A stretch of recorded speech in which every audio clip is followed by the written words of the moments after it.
ನಮಸ್ಕಾರ. ನಮ್ಮ ಶಿಕ್ಷಣ ವ್ಯವಸ್ಥೆಯಲ್ಲಿ ಅನೇಕ ಸುಧಾರಣೆಗಳಾಗ್ತಾ ಇರೋದು ಮತ್ತು ಶಿಕ್ಷಣ ವ್ಯವಸ್ಥೆಯಲ್ಲಿ ಅನೇಕ ಕಡೆಯ ಆಡಳಿತಗಳು ಮತ್ತು ಅನೇಕ ಕಡೆಯಿಂದ ಫಂಡ್ ಬರುವಂಥ ವಿಷಯಗಳು ತಿಳಿತಾ ಇದ್ದ ಹಾಗೆ ಒಂದೊಂದ್ಸಲ ಉತ್ಸಾಹ ಬರ್ತದೆ. ಆದರೆ ಈ ಫಂಡ್ಗಳು ಸಮರ್ಪಕವಾಗಿ ವಿನಿಯೋಗ ಆಗಬೇಕೆನ್ನುವಂಥ ಆಸೆ ಇರ್ತದೆ.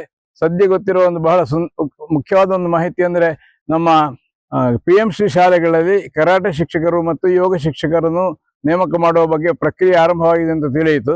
ಈ PMC ಎಂಬ ಶಾಲೆಗಳು ಕರ್ನಾಟಕ ಸರ್ಕಾರದ ಶಾಲೆಗಳ ಜೊತೆಯಲ್ಲೇ ಕೆಲಸ ಮಾಡುವ ಕಾರಣ, ಅದೇ ಸಿಲೆಬಸ್ ಅಲ್ಲಿ ಕೆಲಸ ಮಾಡ್ತಿರುವ ಕಾರಣ PMC ಶಾಲೆಗಳು ಏನು ಈಗ ಹೊಸ ಈ ಒಂದು ಡೆವಲಪ್ಮೆಂಟ್ ಮಾಡ್ತಾ ಇದ್ದಾರೆ, ಅದೇ ಡೆವಲಪ್ಮೆಂಟ್ ಎಲ್ಲ ಶಾಲೆಗಳಲ್ಲಿ ಬಂದಿರೋ ಒಳ್ಳೆಯದು.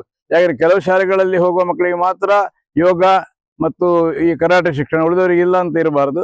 ಆ ಶಾಲೆಗಳಲ್ಲಿ ಕೂಡ ಹುಡುಗರಿಗೂ ಹುಡುಗಿಯರಿಗೂ ಈ ಶಿಕ್ಷಣ, ಯೋಗ ಮತ್ತು ಕರಾಟೆ ಶಿಕ್ಷಣ ಬಹಳ ಮುಖ್ಯ. ಯಾಕಂದ್ರೆ ಇವತ್ತಿನ ವಾತಾವರಣದಲ್ಲಿ ಆತ್ಮರಕ್ಷಣೆ ಮತ್ತು ಆತ್ಮರಕ್ಷಣೆಯ ಕೌಶಲ್ಯಗಳು ಪ್ರತಿಯೊಂದು ಮಗುವಿನ ಇರುವಂಥದ್ದು ತುಂಬಾ ಅಗತ್ಯವಾಗಿದೆ. ಹಾಗಾಗಿ ಬರೇ PMC ಶಾಲೆಗಳಲ್ಲಿ ಅಲ್ಲ ಮತ್ತು KPS ಶಾಲೆಗಳಲ್ಲಿ ಮಾತ್ರ ಅಲ್ಲ, ಎಲ್ಲ ಅನುದಾನ ರಹಿತ ಮತ್ತು ಈ ರೀತಿಯ ಸಣ್ಣ ಸರ್ಕಾರಿ ಶಾಲೆಗಳಲ್ಲಿ ಕೂಡ ಇದು ಬರಲಿ ಅಂತ ನಾನು ಆಶಿಸ್ತೇನೆ.